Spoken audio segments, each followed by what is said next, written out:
Namaku Naila. Malam ini seharusnya menjadi malam paling indah dalam hidupku. Sebuah pesta ulang tahun pernikahan mertuaku yang ke-30 digelar di ballroom termewah di Jakarta. Lampu kristal bergemerlapan seperti bintang yang menari di langit-langit. Lantai marmer mengilap, pantulan cahaya membuat semua orang tampak berkilau. Para tamu datang dengan mobil mewah, berpakaian glamor, membawa tas bermerek yang mungkin harganya setara cicilan rumah setahun. Semua tampak sempurna, tapi tidak untukku. Aku berdiri di depan cermin besar di ruang ganti hotel, menatap pantulan wajahku yang dibingkai makeup sempurna. Gaun putih satin panjang menempel lembut di tubuhku, dengan potongan elegan di bahu dan detail mutiara di pinggang. Semua orang mengira aku dilayani desainer pribadi keluarga kaya. Padahal, gaun ini kubeli sendiri. Aku bahkan harus menunda pembayaran kontrakan kantor 2 bulan, hanya agar malam ini terlihat pantas di mata keluarga suamiku. Aku menghela napas panjang. Semua dekorasi, bunga, catering, musik, bahkan sewa ballroom yang megah ini, aku yang membayar. Totalnya 175 juta rupiah. Uang hasil jerih payahku selama 3 tahun menjalankan usaha kecil di balik layar. Aku tidak ingin siapapun tahu. Aku hanya ingin diterima, dihormati, dianggap bagian dari keluarga besar Wijaya yang terkenal itu. Sayang, Mama tanya, kamu udah siap belum? Suara suamiku, Arvino, masuk dari balik pintu. Nada suaranya datar, terburu-buru. Sudah, aku akan segera turun. Dia hanya mengangguk tanpa senyum, lalu menutup pintu. Tidak ada kata kamu cantik. Tidak ada terima kasih sudah repot. Aku terbiasa. Bagi Arvino, pesta ini adalah cara menunjukkan bahwa keluarga kami masih di atas semua orang. Dan aku hanyalah pelengkap citra itu. Ballroom sudah ramai ketika aku tiba. Lampu-lampu sorot menari mengikuti irama musik jazz lembut. Bunga mawar putih menghiasi setiap meja bundar. Aku melangkah masuk dengan senyum yang kupaksakan. Para tamu menatap, sebagian tersenyum sopan, sebagian hanya menilai dari ujung rambut sampai kaki. Aku tahu, di antara mereka banyak yang bertanya dalam hati, bagaimana mungkin anak konglomerat menikah dengan perempuan biasa? Di tengah ruangan, mertuaku berdiri dengan gaun berwarna emas, lehernya dipenuhi perhiasan. Ia tampak seperti ratu malam itu. Ketika matanya bertemu denganku, senyumnya berubah dingin. Aku tahu arti tatapan itu. Jangan sampai memalukan keluarga ini. MC memanggil nama-nama keluarga besar untuk naik ke panggung. Aku tersenyum, menyalami satu persatu tamu penting, berusaha menjaga wibawa, tapi jantungku berdegup cepat. Aku baru saja menyelesaikan pembayaran terakhir untuk vendor bunga, dengan kartu kredit atas namaku sendiri. Tidak ada yang tahu, bahkan suamiku. Ketika musik berhenti, aku naik ke panggung membawa buket bunga besar. Buket mawar merah dengan pita emas, simbol cinta dan penghormatan untuk pasangan yang sudah 30 tahun bersama. Aku berniat menyerahkan bunga itu sambil memberikan ucapan singkat. Namun sebelum sempat berbicara, tamparan keras menghantam pipiku. Suara plak menggema. Lampu sorot seperti berhenti berputar. Musik terhenti. Semua mata tertuju padaku. Pipiku panas, telingaku berdengung, tapi tubuhku kaku tak bergerak. Perempuan seperti kamu tidak tahu malu. Datang pun terlambat, tamu sudah menunggu. Mau pamer apa? Suara mertuaku menggema di mikrofon. Aku menatapnya, tak percaya. Matanya penuh kebencian. Di belakangku, Arvino menunduk. Tidak ada reaksi. Tidak ada pembelaan. Aku mencoba bicara pelan, Ma. Aku tadi menyelesaikan pembayaran vendor. Mereka belum mau mengirim bunga kalau tutup mulutmu. Jangan cari alasan. Semua orang sudah lihat kelakuanmu. Tawa kecil terdengar dari arah meja tamu. Beberapa orang menatap dengan wajah geli. Yang lain merekam dengan ponsel mereka. Dalam hatiku, sesuatu runtuh. Tapi di bawah rasa malu itu, ada bara yang menyala pelan. Bara kemarahan. Aku turun dari panggung dengan langkah gemetar. Aku duduk di kursi paling pojok, menunduk, menahan air mata yang hampir jatuh. Seorang pelayan hotel menghampiri, meletakkan segelas air. Maaf, Bu, katanya pelan. Tadi kami lihat ibu yang mengurus semua acara ini. Kami tahu siapa yang sebenarnya membayar. Aku tersenyum pahit. Terima kasih. Kadang orang luar justru lebih tahu mana yang tulus. Pelayan itu menunduk dan pergi. Aku menatap ke arah panggung. Mertuaku tertawa anggun, seolah tidak pernah terjadi apa-apa. Tamu-tamu kembali makan dan menari. Dunia terus berputar seolah tamparan itu bukan apa-apa. Tapi aku tahu, malam ini akan berubah menjadi sesuatu yang lain. Pintu ballroom tiba-tiba terbuka. Seseorang masuk dengan langkah tenang. Semua kepala menoleh. Seorang pria tinggi berjas hitam, dengan tatapan tajam dan aura berwibawa. Aku mengenalnya, Tuan Rafael, CEO dari perusahaan internasional yang menjadi mitra bisnis keluarga kami. Pria yang sejak lama mengagumiku bukan karena wajah, tapi karena kerja keras dan ide-ideku di balik proyek besar mereka. Mertuaku tersenyum canggung, berjalan menghampiri. Tuan Rafael, kami tidak menyangka Anda sempat datang. Rafael tidak menjawab. Ia mengambil mikrofon dari tangan MC, suaranya berat, tenang, namun menusuk. Sebelum saya duduk, izinkan saya berkata sesuatu. Semua tamu terdiam. Ia menoleh padaku, lalu ke arah mertua. Wanita yang kalian tampar barusan adalah orang yang membuat proyek besar antara perusahaan saya dan keluarga Anda berhasil. Semua ide branding, semua konsep acara, dan bahkan dekorasi malam ini, hasil tangannya. Ruangan mendadak senyap.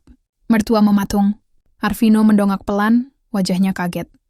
Rafael melanjutkan.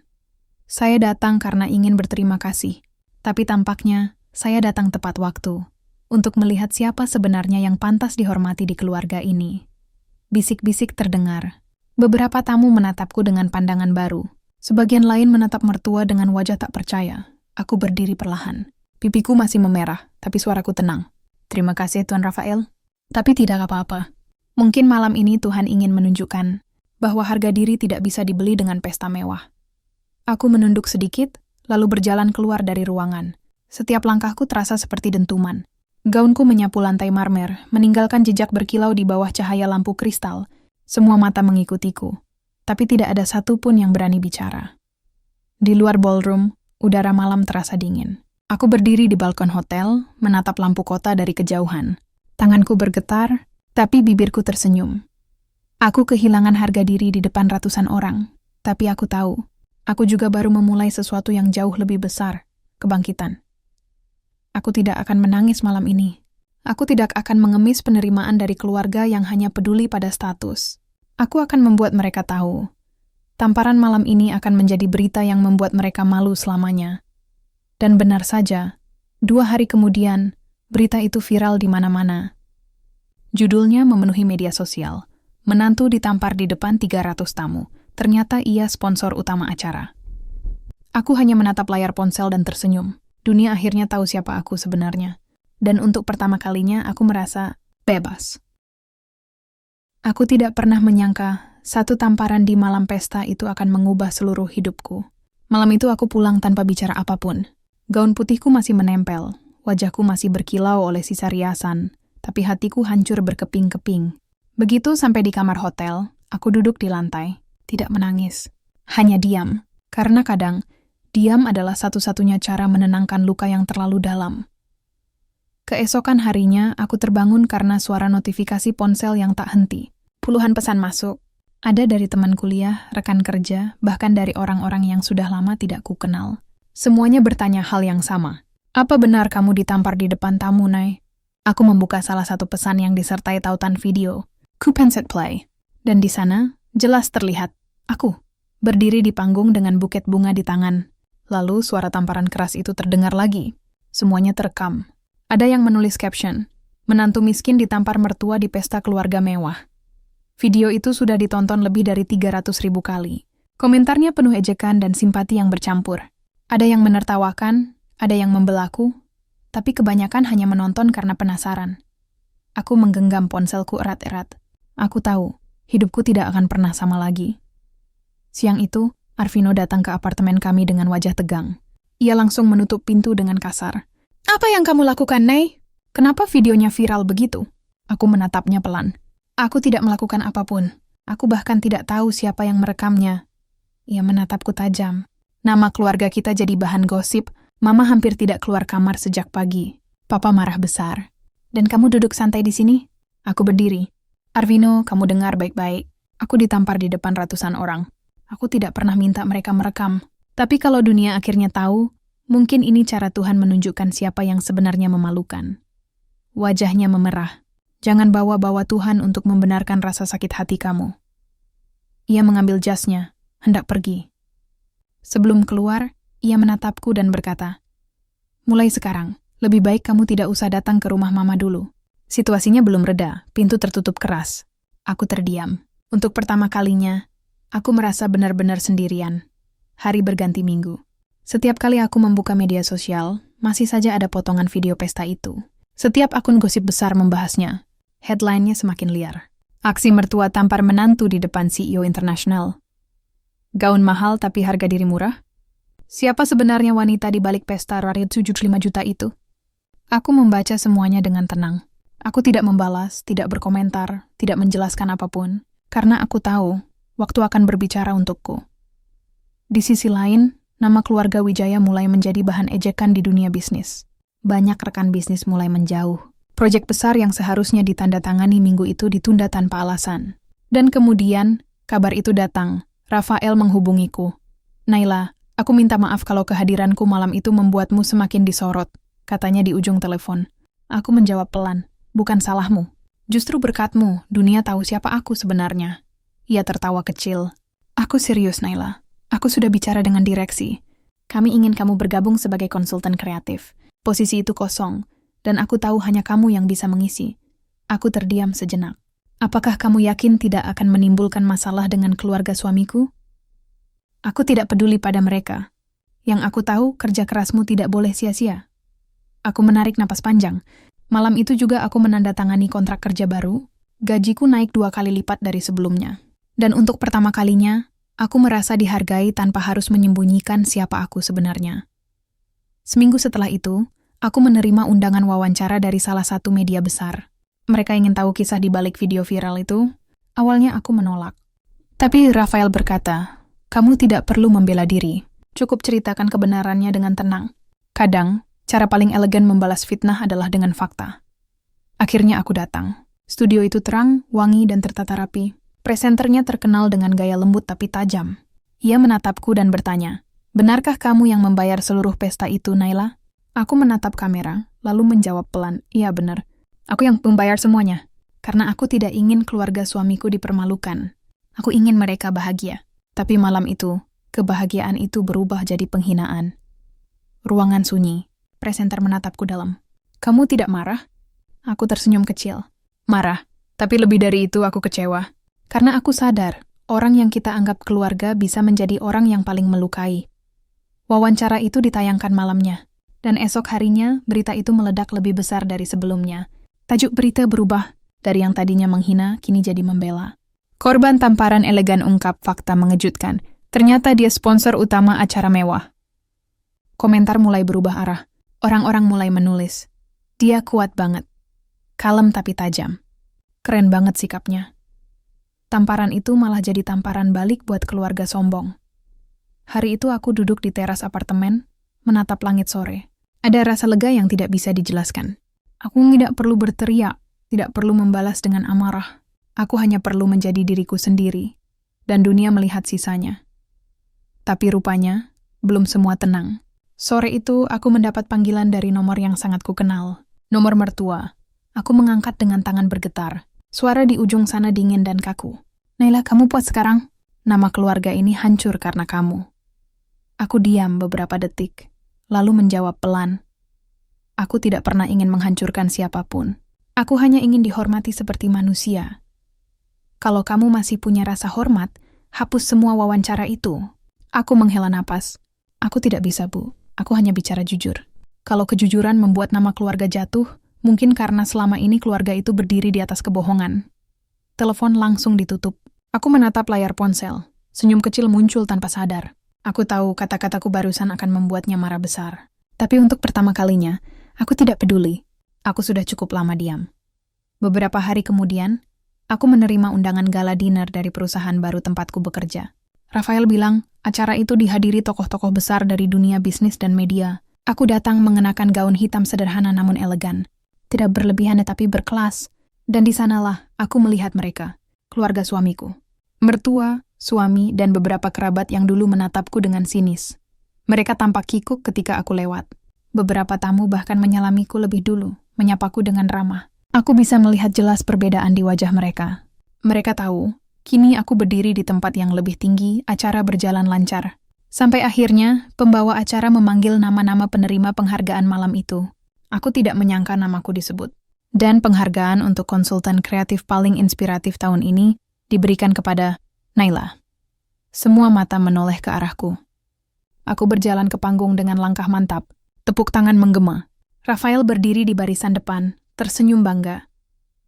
Aku mengambil mikrofon, lalu berkata, "Beberapa bulan lalu, saya ditampar di depan banyak orang. Saya pikir hidup saya berakhir di sana, tapi ternyata itu hanya awal. Kadang, Tuhan mengizinkan kita jatuh di depan semua orang agar suatu hari nanti, kita berdiri di tempat yang sama, dan membuat mereka menunduk dengan hormat." Ruangan terdiam. Beberapa orang bertepuk tangan pelan. Beberapa menahan haru. Aku menatap ke arah meja tempat keluargaku duduk. Mertua menunduk, Arvino tidak berani menatapku. Aku tersenyum. Tidak ada kebencian, hanya rasa lega. Aku tidak membalas mereka dengan kata-kata kasar. Cukup dengan keberhasilanku sendiri. Dan itu jauh lebih menyakitkan bagi mereka. Malam itu aku pulang sendirian. Di dalam mobil, aku membuka jendela, membiarkan angin malam masuk. Kupandangi langit kota yang penuh lampu. Aku tersenyum kecil, lalu berbisik dalam hati. Tamparanmu sudah kubayar lunas. Tapi bukan dengan marah, melainkan dengan kemuliaan. Beberapa minggu berlalu sejak malam aku menerima penghargaan itu. Semuanya berjalan cepat. Namaku tiba-tiba menjadi perbincangan di dunia bisnis dan media. Beberapa portal berita menulis kisahku dengan judul yang membuatku sendiri tertegun. Menantu elegan balas tamparan dengan kesuksesan. Aku ditampar, tapi kini aku yang berdiri di atas mereka. Aku membaca semua itu tanpa senyum berlebihan. Bukan karena sombong, tapi karena aku tahu balasan sejati tidak perlu diucapkan dengan suara keras. Cukup dengan keheningan dan hasil kerja yang berbicara sendiri. Hari-hariku kini sibuk. Kantorku berada di gedung tinggi di kawasan bisnis paling mahal di Jakarta. Setiap pagi aku tiba dengan mobil kantor, disambut resepsionis yang selalu tersenyum dan berkata, "Selamat pagi, Bu Naila." Kalimat sederhana itu terasa seperti penghargaan yang dulu tidak pernah kudapat. Rafael sering datang ke ruanganku untuk berdiskusi. Ia selalu memperlakukanku sebagai rekan sejajar, bukan bawahan. Baginya, aku bukan sekadar nama yang viral, tapi seseorang yang bisa diandalkan. Kadang aku masih tak percaya semua ini nyata. Namun, di tengah semua kesibukan dan keberhasilan itu, kabar tentang keluarga suamiku terus terdengar. Perusahaan mereka mulai goyah. Beberapa investor menarik diri. Reputasi mereka di dunia bisnis perlahan runtuh. Semuanya bermula dari satu hal kecil, keangkuhan. Dan sayangnya, dunia tidak pernah memberi ruang bagi mereka yang terlalu sombong. Suatu sore, sekretarisku datang membawa amplop besar. "Bu, ini dikirim ke kantor. Tidak ada nama pengirim, tapi sepertinya penting." Aku membuka amplop itu perlahan. Di dalamnya ada surat, tulisan tangan yang sangat kukenal. Tulisan Arvino. "Naila," tulisnya. Aku tidak tahu harus mulai dari mana. Aku malu pada diriku sendiri. Perusahaan kami hampir bangkrut. Banyak orang pergi. Mama tidak mau keluar rumah. Ya, dan aku sadar. Semua ini berawal dari malam itu. Malam saat aku diam ketika seharusnya aku membelamu. Tanganku bergetar saat membaca kalimat itu. Surat itu diakhiri dengan permintaan maaf sederhana. Tidak ada janji, tidak ada pembenaran, hanya kalimat, "Aku minta maaf karena memilih diam." Aku menutup surat itu dan menatap keluar jendela. Jakarta sore itu tampak indah. Langit oranye keemasan menyentuh gedung-gedung tinggi. Aku menatap pantulan wajahku di kaca. Ada bagian kecil dalam diriku yang masih perih, tapi lebih besar dari itu, ada ketenangan. Aku tidak lagi marah. Aku hanya merasa selesai. Beberapa hari kemudian, aku diundang ke sebuah acara bisnis besar yang dihadiri banyak tokoh publik. Aku tidak tahu siapa saja yang akan datang. Sampai akhirnya aku melihat nama keluarga Wijaya di daftar undangan. Aku menarik napas panjang. Mungkin inilah saatnya takdir mempertemukan kami lagi. Ballroom malam itu bahkan lebih megah dari pesta mereka dulu. Namun kali ini bukan aku yang berdiri di belakang layar. Aku diundang sebagai pembicara utama, seseorang yang akan membawakan presentasi tentang kesuksesan dan harga diri di dunia bisnis. Ketika aku naik ke panggung, aku bisa melihat wajah mereka di barisan tamu. Mertua menunduk, suamiku menatapku dengan mata merah. Aku tersenyum lembut. Lalu aku mulai berbicara. "Dulu," kataku, "aku percaya bahwa cinta dan kerja keras cukup untuk membuat seseorang diterima. Tapi ternyata tidak. Kadang, kamu harus ditolak dulu untuk tahu seberapa kuat dirimu sendiri. Aku pernah ditampar di depan orang banyak, bukan hanya oleh tangan, tapi oleh penghinaan. Dan dari situlah aku belajar satu hal. Harga diri adalah pakaian termahal yang tidak bisa dibeli siapapun." Suasana ruangan sunyi. Beberapa orang bertepuk tangan, sebagian lain terharu. Aku melanjutkan. Balas dendam tidak harus dengan kemarahan. Balas dendam sejati adalah ketika kamu tetap bisa tersenyum, tetap sopan, tapi mereka yang menyakitimu tidak lagi bisa memandang matamu. Kata-kata itu keluar dengan tenang. Aku melihat Arvino menunduk, dan mertuaku menatapku dengan air mata yang tertahan. Tidak ada yang perlu kuucapkan lagi. Aku hanya menutup dengan satu kalimat. Dan malam ini aku tidak datang untuk membalas. Aku datang untuk menutup kisah lama dengan kepala tegak. Tepuk tangan bergema panjang. Aku turun dari panggung, berjalan melewati barisan tamu, dan berhenti sebentar di depan meja keluarga itu. Aku tersenyum kecil, lalu melangkah pergi tanpa menoleh lagi. Setelah acara selesai, aku duduk di dalam mobil dan membuka ponsel. Ada pesan baru dari Arvino. Naila, terima kasih sudah tidak mempermalukan kami. Aku tidak tahu harus berkata apa lagi, tapi aku bangga padamu. Aku menatap pesan itu lama, lalu mengetik pelan. Tidak ada yang perlu dibanggakan, Vin. Yang perlu kita pelajari hanya satu hal, menghargai orang sebelum kehilangan. Pesan terkirim. Dan setelah itu aku mematikan ponsel. Malam itu aku tidur dengan tenang. Tidak ada dendam, tidak ada luka. Hanya rasa lega, karena akhirnya aku menang tanpa harus menjatuhkan siapapun. Pagi berikutnya, aku menulis sebuah catatan di jurnal pribadiku. Balasan paling elegan adalah ketika kita tidak lagi ingin balas dendam. Aku menutup buku itu, tersenyum, dan melanjutkan hidupku dengan langkah baru. Untuk pertama kalinya setelah lama, aku merasa bebas. Bebas dari rasa ingin diakui, bebas dari bayang-bayang mereka, bebas dari luka yang pernah ku coba sembunyikan di balik gaun mewah.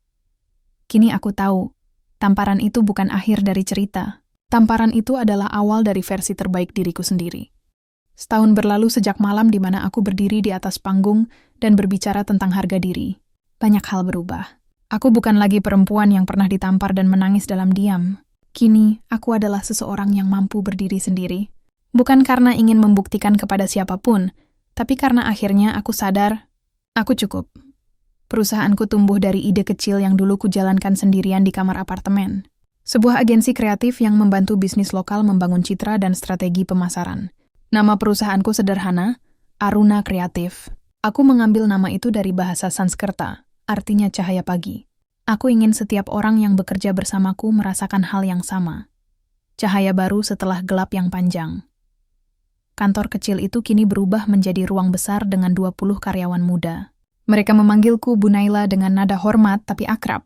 Setiap pagi aku berjalan masuk, dan mereka tersenyum sambil berkata, "Selamat pagi, Bu. Semangat ya hari ini."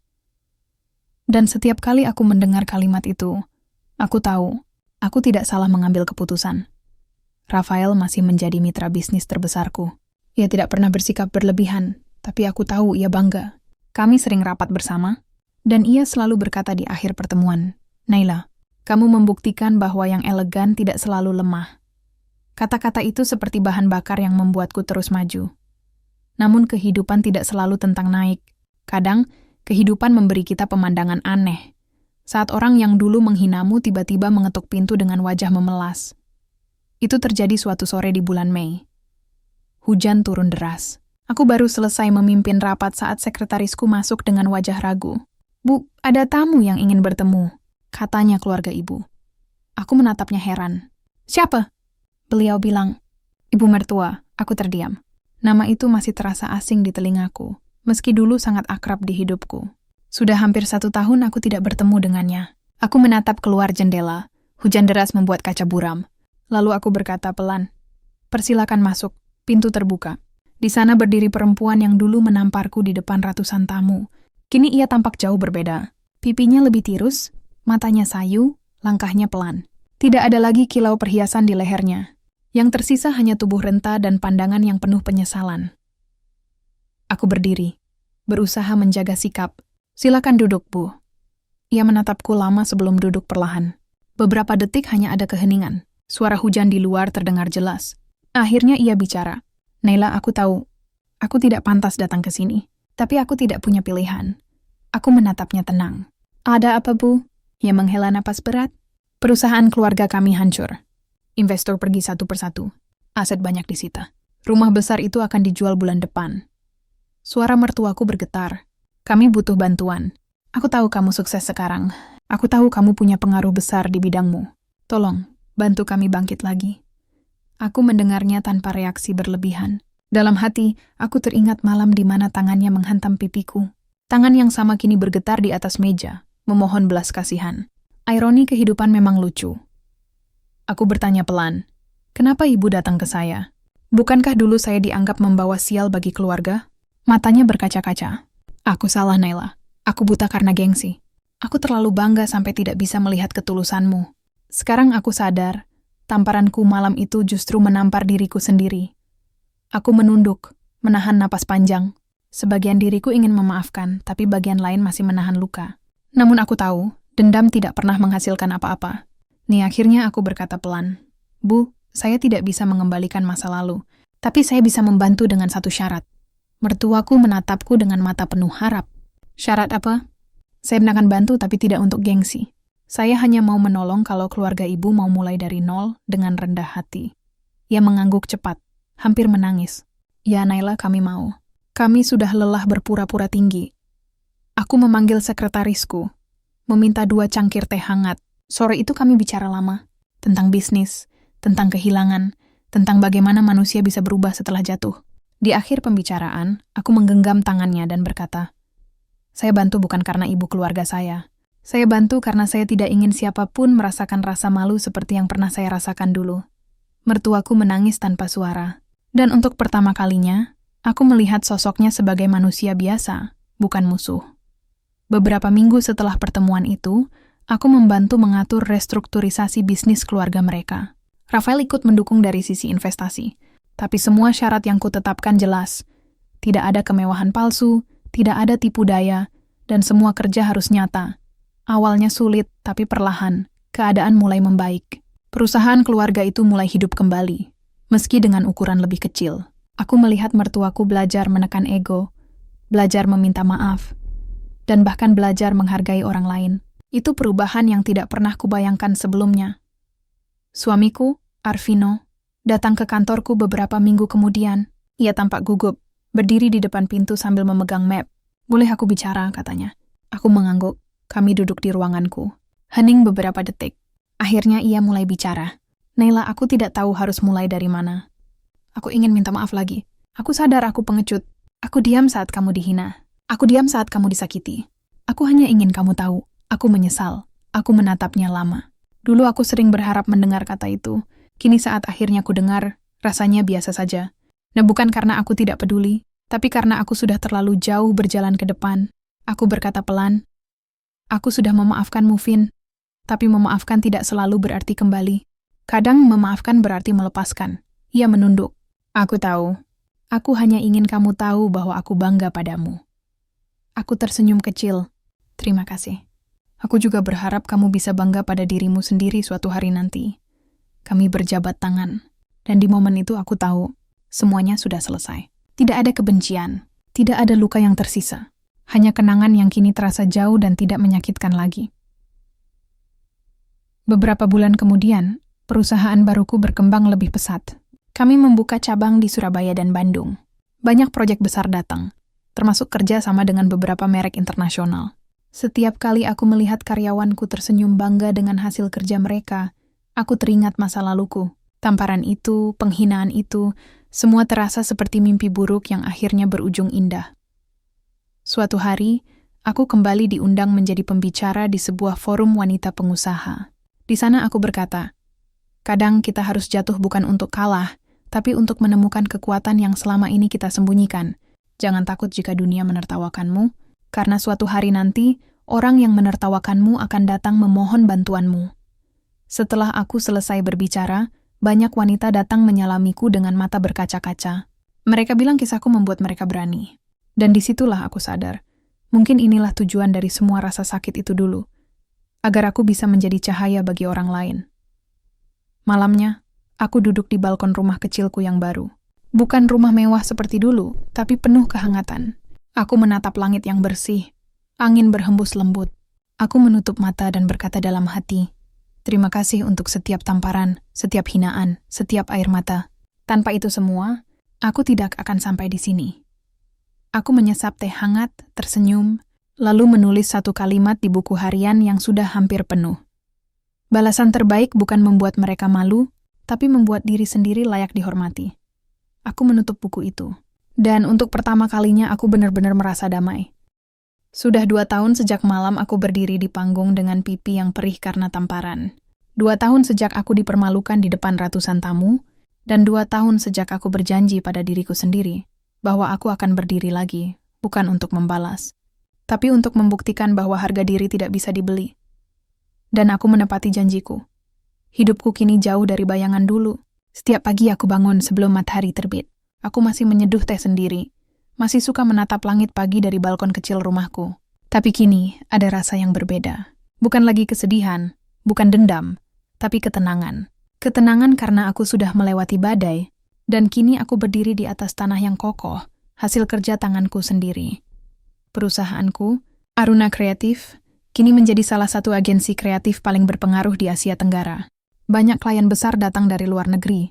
Timku bertambah menjadi ratusan orang, dengan kantor cabang di 5 kota besar. Aku masih memimpin rapat setiap minggu, memastikan bahwa setiap proyek kami bukan sekadar pekerjaan, tapi juga pesan bahwa kerja keras dan integritas bisa mengubah nasib siapapun. Rafael tetap menjadi mitra terdekatku. Ia kini lebih seperti saudara, seseorang yang selalu tahu kapan harus berbicara dan kapan harus diam. Di setiap rapat besar, ia sering memperkenalkanku dengan kalimat yang selalu sama. Wanita ini adalah alasan mengapa saya percaya keajaiban masih ada di dunia bisnis. Aku selalu tersenyum setiap kali mendengar itu. Tidak karena pujian, tapi karena dulu, orang yang sama menatapku dengan rasa hormat di malam aku dipermalukan. Ironi yang indah. Hidup memang punya cara memutar cerita. Suatu pagi, aku menerima surat elektronik dari panitia penghargaan internasional. Isinya membuat jantungku berdetak cepat. Aku dinominasikan sebagai Asian Woman of Impact, penghargaan bergengsi yang hanya diberikan kepada wanita yang menginspirasi perubahan besar melalui integritas dan kerja keras. Aku terdiam lama di depan layar. Aku bukan siapa-siapa dulu, hanya seorang menantu yang dianggap rendah. Tapi kini, dunia menyebut namaku dengan rasa hormat. Aku menatap cermin, tersenyum kecil dan berkata pelan, "Lihatlah, Naila. Dulu kamu ditampar karena dianggap hina, sekarang kamu diundang karena dianggap berharga." Malam penghargaan itu digelar di Singapura. Ballroomnya megah, dihiasi cahaya putih keemasan. Aku mengenakan gaun hitam panjang sederhana tanpa perhiasan mencolok. Aku ingin malam itu tetap menjadi milikku yang tenang, bukan ajang pamer. Saat namaku diumumkan sebagai pemenang, seluruh ruangan berdiri memberi tepuk tangan. Aku berjalan menuju panggung.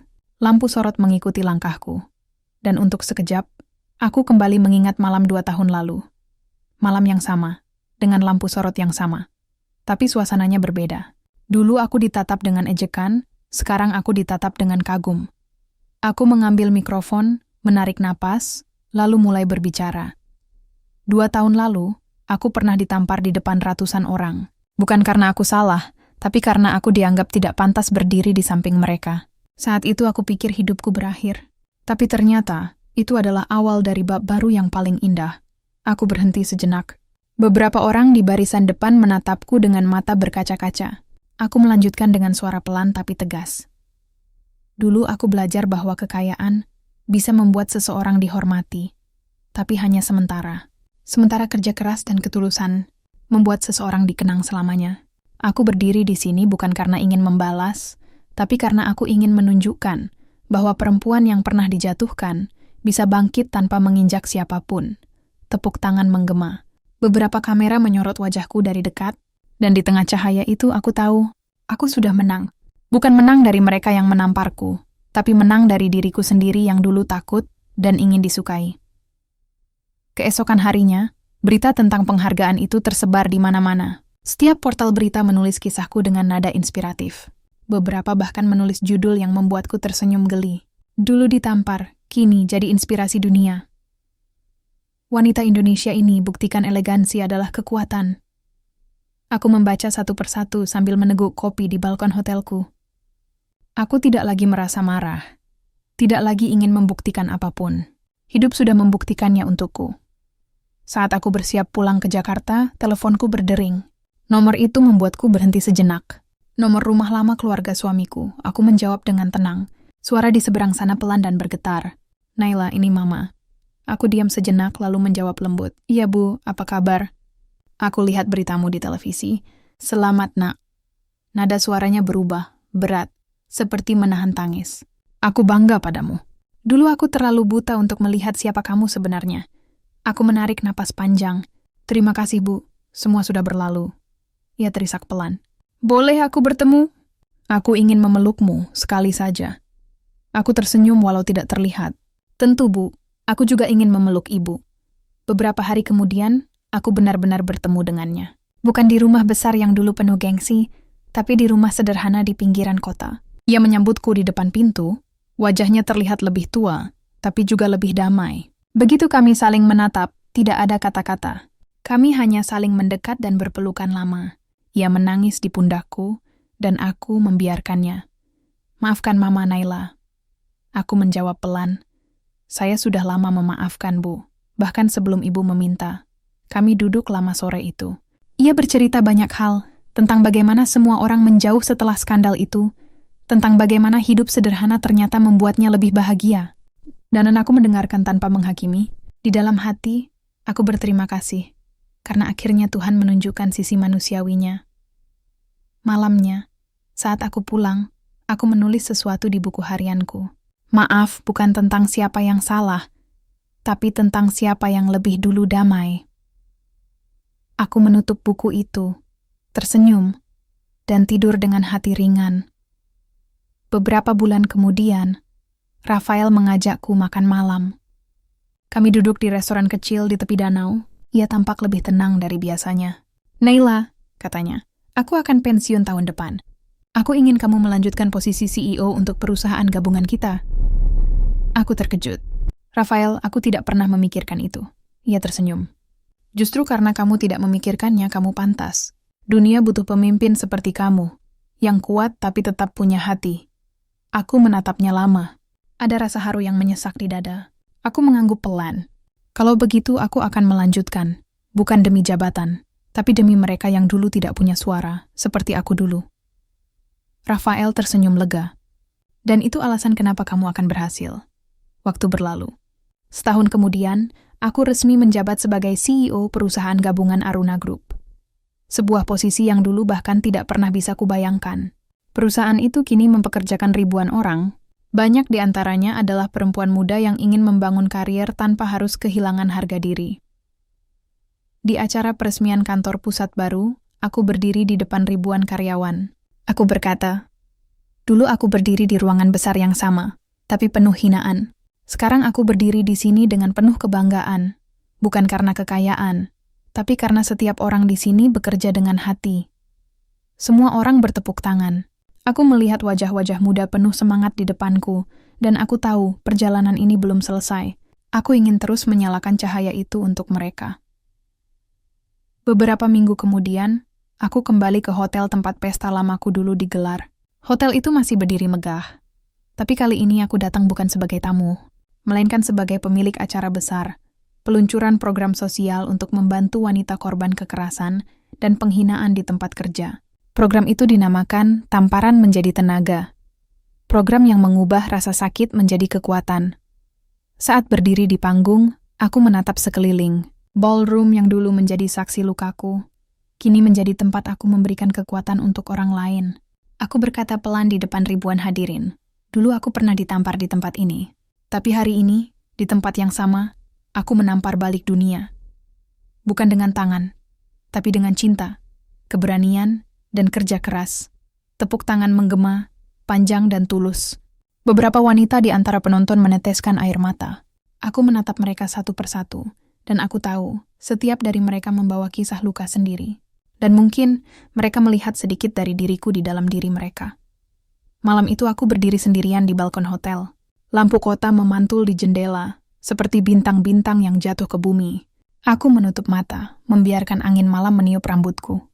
Aku berbicara dalam hati kepada diriku yang dulu, kepada perempuan yang menangis di kamar hotel 2 tahun lalu. Terima kasih, Naila. Karena kamu tidak menyerah. Karena kamu memilih bertahan, memilih bangkit, dan memilih menjadi baik walau disakiti. Air mataku jatuh perlahan, tapi kali ini bukan air mata sedih. Ini air mata syukur. Karena aku tahu, tidak ada yang sia-sia dari semua yang pernah terjadi. Aku membuka buku catatan kecilku yang selalu kubawa kemana-mana. Di halaman terakhir, aku menulis pelan, dengan tangan yang gemetar tapi penuh keyakinan.